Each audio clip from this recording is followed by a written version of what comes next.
दोस्तों, क्या आपने कभी सोचा है कि अगर सूरज अचानक से गायब हो जाए तो क्या होगा?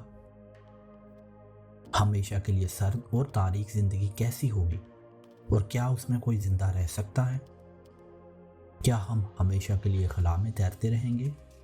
क्योंकि हम सब जानते हैं कि हमारे सोलर सिस्टम में सूरज ही एक ऐसा सियारा है जिसने बाकी 8 सियारों को भी अपने एक्सिस में जकड़ के रखा है। न सिर्फ ये, बल्कि सूरज ज़मीन पर मौजूद बहुत से ऑर्गेनिजम्स को किसी न किसी तरीके से जिंदा रहने में मदद करता है। दोस्तों, अगर सूरज सच में गायब हो जाए तो हमें पहले 8.5 मिनट तक इसके गायब होने का एहसास भी नहीं होगा, क्योंकि ये वो वक्त है जिसमें सूरज की रोशनी ज़मीन तक पहुंचती है। सूरज की आखिरी किरण को ज़मीन तक पहुंचने में 510 सेकंड लगेंगे और उसके बाद अंधेरा छा जाएगा। लेकिन सूरज रोशनी के अलावा हमारे सोलर सिस्टम के 8 सियारों को ग्रेविटेशनल फोर्स की वजह से अपने मखसूस ऑर्बिट्स में भी रखता है। तो क्या अगर सूरज गायब हो गया तो हमारे सोलर सिस्टम के तमाम सियारे खला में बेतरतीब घूमना शुरू हो जाएंगे? जी हाँ, ऐसा ही होगा, मगर फौरन नहीं, क्योंकि लाइट की तरह ग्रेविटी की भी एक मखसूस रफ्तार है। एल्बर्ट आइंस्टाइन ने अपनी थ्योरी ऑफ जनरल रिलेटिविटी में यह बात साबित की कि ग्रेविटेशनल फोर्स की भी एक स्पीड है जो कि तकरीबन स्पीड ऑफ लाइट के बराबर है। इसका मतलब यह है दोस्तों कि ज़मीन अपने एक्सिस के गिर्द घूमती रहेगी जब तक सूरज की आखिरी किरण हम तक नहीं पहुंचती। तो 8.5 मिनट के बाद जब सूरज की आखिरी किरण हम तक पहुंचेगी तो सिर्फ तारीकी ही हमारा मुकद्दर नहीं होगी। ज़मीन 18 माइल पर सेकंड की रफ्तार से स्पेस में एक स्ट्रेट लाइन में अपना सफ़र शुरू कर देगी। अगर हम ये बात फ़र्ज़ कर लेते हैं कि ज़मीन अपने रास्ते में किसी भी सियारे या किसी एस्ट्रॉयड से नहीं टकराती या कोई ब्लैक होल इसको अब्जॉर्ब नहीं करता, तो ज़मीन 43,000 साल तक सीधी लाइन में चलती रहेगी।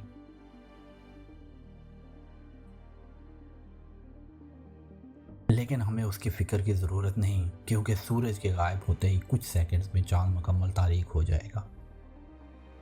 लेकिन मिल्की वे में मौजूद बाकी सितारे जो हमें रात में चमकते हुए दिखाई देते हैं, वो कुछ ना कुछ रोशनी ज़मीन पे भेजते रहेंगे और ज़मीन पर बिजली भी काम करेगी अगर सोलर पैनल के ऊपर डिपेंडेंट ना हुई तो। लेकिन सूरज हमें सिर्फ रोशनी और ग्रेविटी ही मुहैया नहीं करता, बल्कि ज़मीन पे मौजूद तमाम पौधों को फोटोसिंथेसिस के लिए सूरज की रोशनी की ज़रूरत है।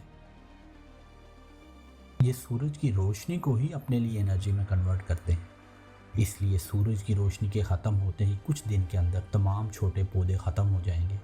अलबत्ता बड़े दरख्त कई सालों तक ज़िंदा रह सकते हैं, क्योंकि इनके पास रिजर्व में एनर्जी रहती है।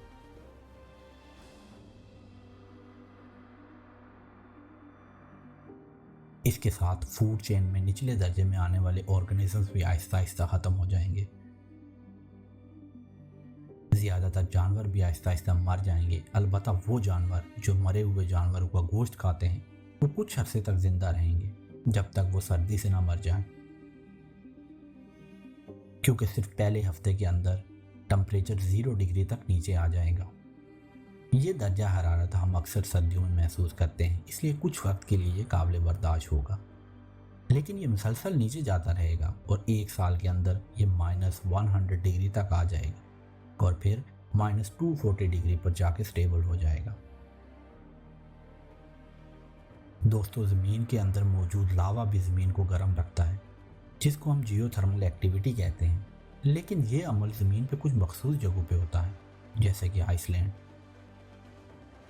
जब पूरी दुनिया में बर्फ़ जम जाएगी तो इन इलाकों में रहने वाले लोगों का ज़िंदा रहने का इम्कान ज़्यादा है। ये वो लोग जो किसी तरह के अंडरग्राउंड बंकर्स में होंगे, जहां पर उन्हें ऑक्सीजन, हीट और कुछ खाने के लिए मैसर हो।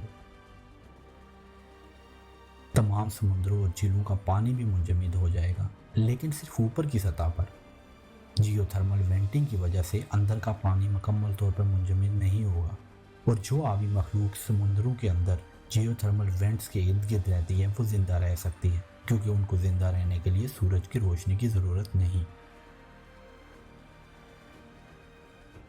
देखा जाए दोस्तों तो ज़मीन एक स्पेसशिप की तरह होगी जो कुछ लिविंग ऑर्गेनिज्म को लेकर खला में हज़ारों साल तक सफ़र करती रहेगी, जब तक इसको कोई नया स्टार नहीं मिल जाता जिसकी ग्रेविटेशनल पुल इतनी ज़्यादा हो कि ये उसके गिर्द दोबारा से चक्कर लगाना शुरू कर दे।